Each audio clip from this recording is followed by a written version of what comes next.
कोकणातील प्रत्येक अपडेट जाणून घेण्यासाठी आजच माझे कोकणच्या सोशल मीडिया प्लॅटफॉर्मला लाईक, फॉलो आणि सबस्क्राईब करा। रत्नागिरी जिल्ह्यातल्या खेड तालुक्यातील लोटे MIDC परिसरातून अत्यंत धक्कादायक प्रकार समोर आला। सुप्रिया लाईफ सायन्स या कंपनीचे केमिकलयुक्त सांडपाणी थेट पिण्याच्या पाण्याच्या पाईपलाईनमध्ये मिसळल्याचा आरोप करण्यात येत असून यामुळे संपूर्ण परिसरात एकच खळबळ उडाली आहे। आज सकाळी घराघरातील नळांमधून दूषित पाणी येऊ लागल्याने नागरिकांमध्ये घबराट पसरली। हे पाणी वापरल्यानंतर लहान मुलांपासून ते वृद्धांपर्यंत अनेकांची प्रकृती बिघडली।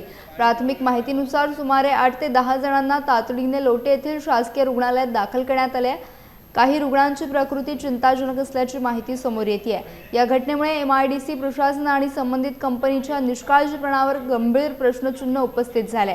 नागरिकांच्या आरोग्याशी खेळ केल्याचा आरोप होत असून स्थानिकांमध्ये तीव्र संताप व्यक्त केला जातोय। आता या प्रकरणात जबाबदारांवर काय कारवाई होते याकडे सर्वांचं लक्ष लागलंय। सकाळी 6 वाजता आमच्या लोटे गावामधील पीर लोटे ह्या भागामध्ये जी पिण्याच्या पाण्याची लाईन आहे त्या पिण्याच्या पाण्याच्या लाईनमधून केमिकल इंडस्ट्रीमधील इफ्लुएंट हे पिण्याच्या पाण्याच्या लाईनमध्ये इफ्लुएंट आलं आणि हे इफ्लुएंट पाण्याच्या लाईनमध्ये आल्यानंतर आमच्या गावातील ग्रामस्थांनी नळातून बाहेर पडणारं पाणी हे पिवळं आणि हिरवं अशा प्रकारच्या कलरचं पाणी येत होतं।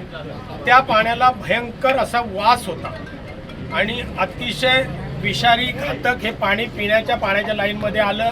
त्यामध्ये नवीन वसाहत, धामणदेवी, नवीन वसाहत, लोटे शिवाजीनगर, दीक्षितवाडी, विठ्ठलवाडी, बोरवाडी, गावठणवाडी, बौद्धवाडी आणि खरवली अशा साईनगर, शिवाजीनगर अशा या वसाहतीमध्ये MIDC कडून घेतलेल्या पिण्याच्या पाण्याच्या लाईनमध्ये हे इफ्लुएंट आलं आणि गावातील ग्रामस्थांनी आपापल्या घरी हा नळ सुरू केल्यानंतर नळामधून पिवळं पाणी बाहेर पडायला लागल्यानंतर संपूर्ण गावामध्ये एक भीतीदायक वातावरण तयार झालं आणि हे वातावरण तयार झाल्यानंतर गावातील काही प्रमुख ग्रामस्थांनी आणि गावातील सर्वच वाड्यातील ग्रामस्थांनी एकत्र येऊन हा पाण्याचं कलेक्शन एकत्र केलं होतं।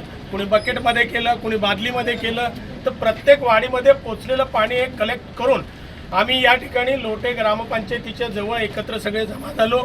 त्यानंतर लोटे MIDCचं जे काय युनिट आहे WTP त्या ठिकाणी WTPला आम्ही हजर झाल्यानंतर संबंधित अधिकाऱ्यांना MIDCचे डेप्युटी एक्झिक्युटिव्ह इंजिनियर, त्याचबरोबर MPCBचे अधिकारी आणि MIDCचे अधिकारी, इंडस्ट्रियल असोसिएशनचे अध्यक्ष या सर्वांना एकत्रितपणे करून ही जी काही चर्चा आहे ती आम्ही एकत्र केली। ती चर्चा केल्यानंतर आमच्या ग्रामस्थांच्या निदर्शनास असं आलं की पीर लोटे या ठिकाणी सर्व्हिस रोडला सुप्रिया कंपनीकडे येणारे जे चेंबर आहे ते चेंबर ओव्हरफ्लो होऊन त्याच्यामधून हे ॲसिडिक पाणी इफ्लुएंट बाहेर आलेलं होतं आणि हेच इफ्लुएंट आमच्या पिण्याच्या पाण्याच्या लाईनमध्ये गेलेलं होतं असं आम्हा सर्व ग्रामस्थांच्या निदर्शनास आलेलं आहे। त्यामुळे हा जाब विचारण्यासाठी आम्ही सुप्रिया सायन्सेस या कंपनीच्या गेटवर सगळे ग्रामस्थ एकत्रितपणे आलो। सुप्रिया लाईफ सायन्सेसच्या व्यवस्थापकीय अधिकाऱ्यांना याचा जाब विचारला असता त्यांनी हे पाणी आमच्या कंपनीचं आहे अशी मान्यता त्यांनी त्या ठिकाणी दिली।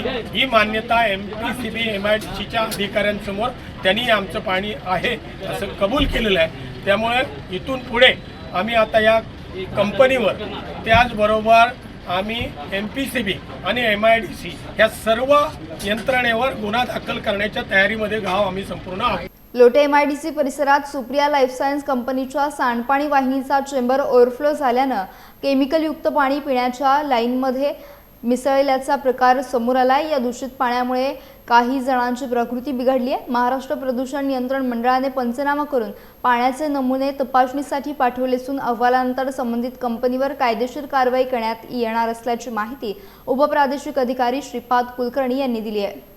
आज सकाळी आम्हाला दूरध्वनीवर माहिती मिळाली तेव्हा आम्ही घटनास्थळाला भेट दिली। तेव्हा असं आढळून आलं की सुप्रिया लाईफ सायन्सच्या उद्योगाचं जे ड्रेनेज लाईन आहे CTPला जाणारी त्याच्यावर जो चेंबर आहे तो ओव्हरफ्लो होऊन इफ्लुएंट आहे ते ओव्हरफ्लो झालं होतं आणि बाजूला त्यांची MIDCची वॉटर सप्लायची लाईन आहे, रॉ वॉटर सप्लायची, त्या लाईनमध्ये कंटॅमिनेशन झाल्याचं साधारणतः दिसतंय।